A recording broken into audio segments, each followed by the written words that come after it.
امام حسین علیہ السلام 2 محرم الحرام 61 ہجری کے روز کربلا تشریف لائے تو کربلا کی زمین قبیلہ بنی اسد سے خرید کر کچھ شرطوں کے ساتھ انہیں واپس کر دی۔ ان شرطوں میں سر فہرست شرطیں یہ تھیں کہ اس زمین پر کھیتی باڑی نہیں کی جائے گی اور اسے کسی اور کو نہیں بیچا جائے گا۔ عاشور کے روز امام عالی مقام علیہ السلام اور دیگر شہدائے کربلا کی المناک شہادتوں کے 3 دن بعد 13 محرم الحرام کو امام زین العابدین علیہ السلام ذاتی طور پر کربلا تشریف لائے اور اپنے بابا اور بنو ہاشم کے دیگر شہداء کی تدفین فرمائی۔ اصحاب حسین علیہ السلام کی تدفین میں بنی اسد کو بھی شریک کیا۔ قبروں کی شناخت کے لیے نشان بھی لگائے۔ تدفین امام حسین علیہ السلام و شہدائے کربلا کے 4 برس بعد امیر مختار ابن ابو عبیدہ سقفی نے امام حسین علیہ السلام کی قبر مبارک پر پہلی مرتبہ روزہ تعمیر کیا، روزے پر گنبد بنایا اور روزے سے متصل مسجد بھی قائم کی۔ 140 ہجری بمطابق 763 عیسوی میں منصور عباسی نے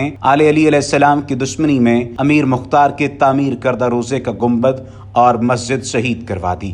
158 ہجری بمطابق 774 عیسوی میں منصور کے بیٹے مہدی کے دور میں روزے کا گنبد اور مسجد دوبارہ تعمیر کر دی گئی، لیکن 171 ہجری بمطابق 787 عیسوی میں ہارون نے روزے کا گنبد اور مسجد ایک بار پھر شہید کر دی۔ لعین حکمرانوں کے حکم سے قبر مطہر کے پاس لگا ہوا آلو بخارے کا درخت تک کاٹ دیا گیا۔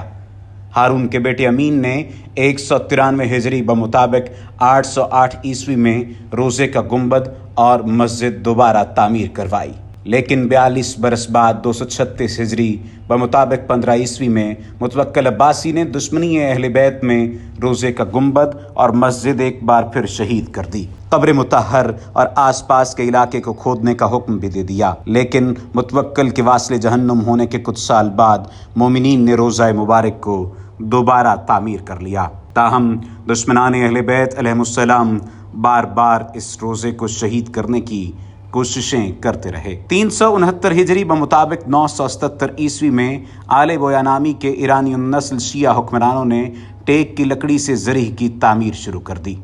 روزے کی توسیع اور تزئین بھی ہوئی، شہر کربلا کی بھی تعمیر ہوئی، شہر کی دیواروں اور گھروں کی تعمیر ہوئی۔ زمانہ گزرتا رہا، صدیاں بیتتی رہیں، یہاں تک کہ 1384 عیسوی میں سلطان احمد جلائر نے روزے کے مینار سونے سے تعمیر کروائے اور صحن کو وسعت دی۔ 920 ہجری بمطابق 26 فروری 1514 عیسوی میں ذریح مبارک کو شاہ اسماعیل صفوی نے سجایا۔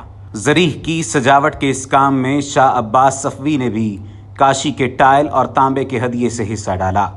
اسی طرح 1742 عیسوی میں ذریح مبارک کو نادر شاہ نے بھی سجایا اور قیمتی نوادرات سے آراستہ کیا۔ 1211 ہجری بمطابق 7 جولائی 1796 عیسوی میں سلطان محمد عثمانی نے گنبد پر سونے کا کام کروایا، لیکن 7 برس بعد 1802 عیسوی میں نجد کے وہابیوں نے کربلا پر حملہ کیا، لوٹ مار مچائی، زائرین کو شہید کیا اور روزے کو سخت نقصان پہنچایا۔ 1817 عیسوی میں فتح علی شاہ قاجار نے روزے پہ چاندی اور گنبد پہ سونے کا کام کروایا، جس سے وہابیوں سے پہنچنے والے نقصان کا ازالہ ہوا۔ 1866 عیسوی میں نصیر الدین شاہ قاجار نے روزے کے صحن کو وسعت دی۔ روزے کی تعمیر اور تزئین میں سب سے زیادہ حصہ ایران کے صفوی اور قاجار شاہی خاندانوں نے ڈالا، اس لیے روزے کے طرز تعمیر پر عرب طرز تعمیر سے زیادہ ایرانی طرز تعمیر کا اثر نظر آتا ہے۔ 20ویں صدی میں آیت اللہ محسن الحکیم کی زیر نگرانی غازی عباس علمدار علیہ السلام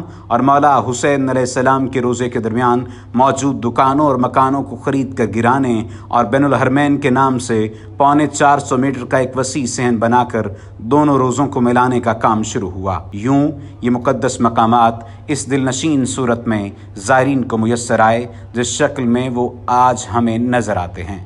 آج حرم جس دل نشین صورت میں موجود ہے اور اس کے مختلف حصوں کو جو نام دیا گیا ہے، اس کی معلومات ہم اس سلسلے کی آئندہ قسط میں مومنین کی خدمت میں پیش کریں گے۔